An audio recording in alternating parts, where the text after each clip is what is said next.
Cette victoire mettait un terme à plus de 5 années de guerre. 5 longues années de privation, d'exaction, durant lesquelles l'Europe fut mise à feu et à sang sous le joug nazi.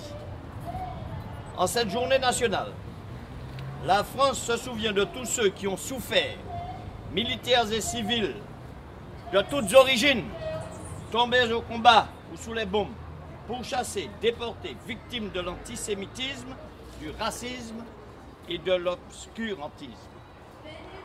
En ce début de cycle commémoratif du 70e anniversaire de la Seconde Guerre mondiale, la France n'oublie pas non plus ses combattants qui, au printemps 1940, tentèrent, sur les sols de Norvège, de Belgique et de France, d'enrayer autant qu'il fut possible l'avancée des armées allemandes en dépit des conceptions stratégiques dépassées et des errements du commandement.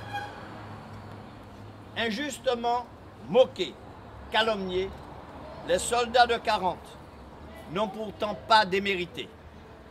Les noms de Narvik, Gembloux, La Ferté, Dunkerque, Chasselet ou Saumur évoquent encore dans la mémoire collective la force de leur engagement.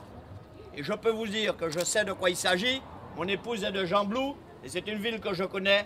Et tout autour de Gembloux, il y a les vestiges de ces histoires-là.